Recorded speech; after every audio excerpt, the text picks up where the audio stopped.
ಈಗ ಅಲ್ಲಿ ನಾವು ಕಾನ್ಫಿಡೆನ್ಸ್ ಬಿಲ್ಡಿಂಗ್ ಮೆಷರ್ಸ್ನ ನಾವು ಏನೇನು ಮಾಡಬೇಕು ಅಲ್ಲಿ ಇವತ್ತು ಕೂಡ ನಾವು ಒಂದು ಕಂಪ್ನಿ CRPF ಬಂದಿರೋದ್ರಿಂದ ಅವ್ರನ್ನ ನಾವು ವಲ್ನರಬಲ್ ಏರಿಯಾಗಳಲ್ಲಿ ರೂಟ್ ಮಾರ್ಚ್ ಮಾಡಿಸ್ತಾ ಇದ್ದೀವಿ. ಮತ್ತು ನಮ್ಮ ಅಧಿಕಾರಿಗಳು ಕೂಡ ಅಲ್ಲಿ ಹೋಗಿ ಅವರಲ್ಲಿ ಏನು ಕಾನ್ಫಿಡೆನ್ಸ್ ಬರಲಿಕ್ಕೆ ಮತ್ತು ಯಾರ ಕಡೆಯಿಂದನೂ ಆಮಿಷಗಳಾಗಲಿ ಅಥವಾ ಭಯ ಆಗಲಿ ವಾತಾವರಣ ಉಂಟಾಗದ ರೀತಿಯಲ್ಲಿ ಕ್ರಮ ತಗೊಳ್ತಾ ಇದ್ದಾರೆ.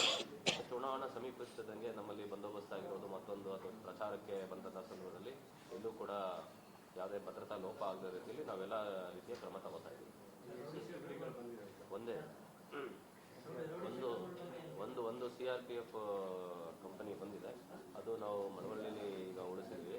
ಮಳವಳ್ಳಿ, ಮದ್ದೂರು, ಮಂಡ್ಯ ಮತ್ತು ಇತರ ಭಾಗಗಳಲ್ಲಿ ಅವ್ರ ಕಡೆಯಿಂದ ಪ್ರತಿನಿತ್ಯ ರೂಟ್ ಮಾರ್ಚ್ನ ನಾವು ಮಾಡಿಸ್ತಾ ಇದ್ದೀವಿ ಈಗಾಗಲೇ ಕಳೆದ ಒಂದು ವಾರದಿಂದ 100 ಜನ. ಮತ್ತು ಈಗ ನಮ್ಮ ಜಿಲ್ಲೆಯಲ್ಲಿರುವಂಥ ಎಲ್ಲ ರೌಡಿ ಶೀಟರ್ ಮೇಲೆ ನಾವು ಈಗಾಗಲೇ CRPC 107, 110 ಅನ್ವಯ ಬೌಂಡ್ ಓವರ್ ಮಾಡಿಸ್ತಾ ಇದ್ದೀವಿ.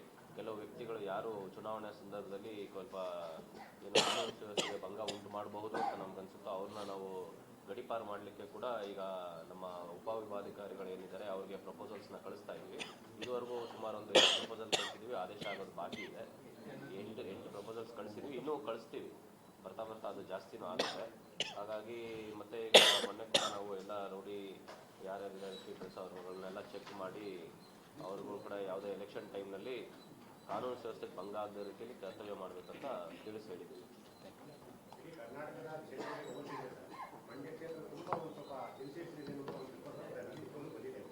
ಇಲ್ಲ, ನಿಮಗೆ ರಿಪೋರ್ಟ್ ಯಾರು ಕೊಟ್ಟರು ಕೊಡಿ.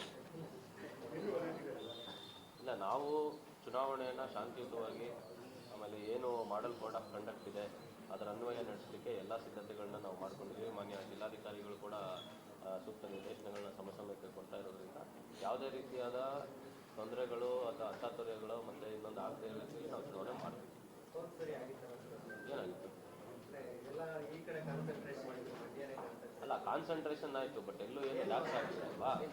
ಈ ಸಲಿನೂ ಕೂಡ ಯಾವುದೇ ಲ್ಯಾಬ್ಸ್ ಆಗದಿರೋ ನಾವು ಮಾಡ್ತೀವಿ. Thank you. ಒಂದು ನಿಮಿಷ, TV ಅವ್ರು ಒಂದು ಮಾತು